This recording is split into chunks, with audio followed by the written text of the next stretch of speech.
जब दुनिया एक हो जाती है तो बड़ी से बड़ी महाशक्तियों को उसके सामने झुकना होता है और आज ये हाल हुआ है अमेरिका का। दरअसल अमेरिका ने क्यूबा पर आर्थिक प्रतिबंध लगा दिया, जिसके बाद अमेरिका के फैसले के खिलाफ संयुक्त राष्ट्र में निंदा प्रस्ताव पारित किया गया। अब अमेरिका के खिलाफ इस निंदा प्रस्ताव में कुल 193 देश शामिल थे, जिसमें से 184 देशों ने अमेरिका का विरोध किया। चलिए अब आपको बता दें कि किन किन देशों ने इस प्रस्ताव का समर्थन किया और किसने नहीं किया। समर्थन करने वाले देशों में कुल 184 देश रहे, वहीं अमेरिका और इजराइल ने इसका विरोध किया। इसके साथ ही ब्राजील, कोलंबिया और यूक्रेन प्रक्रिया में शामिल ही नहीं हुए। तो वहीं 4 देशों central African Republic, Myanmar, Moldova और सोमालिया ने वोट तक नहीं किया। अब चलिए आपको प्रस्ताव पर वोटिंग से पहले अमेरिकी राजनयिक रोडनी हंटर की बात बताते हैं, जिन्होंने बाइडेन प्रशासन का पक्ष रखते हुए कहा कि हमारा मतदान इसके खिलाफ है। इसकी वजह यह है कि अमेरिका मानता है कि लोकतंत्र और ह्यूमन राइट्स की रक्षा के लिए यह अहम है। क्यूबा को लेकर यह हमारी नीति का प्रमुख आधार है।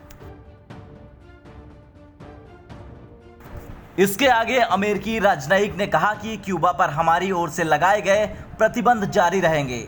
अमेरिका ने क्यूबा पर अमेरिकी आर्थिक प्रतिबंध हटाने को लेकर पूर्ववर्ती डोनाल्ड प्रशासन के विरोध को बरकरार रखते हुए और 2016 में बराक ओबामा प्रशासन के प्रतिबंध हटाने के सुझाव को मानने से इनकार करते हुए 29वें साल भी क्यूबा पर आर्थिक प्रतिबंध जारी रखा, जिसकी इस प्रस्ताव में घोर निंदा की गई। क्यूबा के विदेश मंत्री ब्रूनो ने बाइडेन प्रशासन पर पूर्ववर्ती ट्रंप प्रशासन की नीतियों के अनुसरण का आरोप लगाया।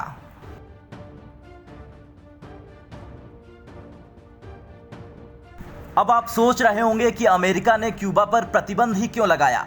दरअसल डोनाल्ड ट्रंप के दौर में क्यूबा पर आर्थिक, वाणिज्यिक और वित्तीय प्रतिबंधों को सख्त करने के साथ पर्यटन क्षेत्र को झटका देने के इरादे से अमेरिकी नागरिकों के क्यूबा की यात्रा पर प्रतिबंध लगाई गई थी, जिससे क्यूबा को तकरीबन 5 अरब डॉलर का नुकसान उठाना पड़ा था। और इसी वजह से क्यूबा के विदेश मंत्री ने कहा कि अमेरिकी प्रतिबंध गलत है और इन्हें ऐसे समय में जारी रखा गया जब देश में कोरोना का संकट तेजी से बढ़ रहा है। इसके चलते ही क्यूबा की आर्थिक स्थिति भी बहुत बुरी तरह प्रभावित हुई। उन्होंने कहा कि अमेरिका की जनता में भी ज़्यादातर लोग ऐसे हैं जो इन प्रतिबंधों का खात्मा चाहते हैं। वे लोग आवाजाही और सामान्य संबंधों के पक्ष में हैं, लेकिन सरकार ने ऐसी नीति लागू की है। खैर, भारत के रोल की बात करें तो भारत ने हमेशा से अपनी नीति को साफ रखा और यही वजह है कि भारत समेत 183 देशों ने अमेरिका के खिलाफ निंदा प्रस्ताव का समर्थन किया। ब्यूरो रिपोर्ट, भारत तक।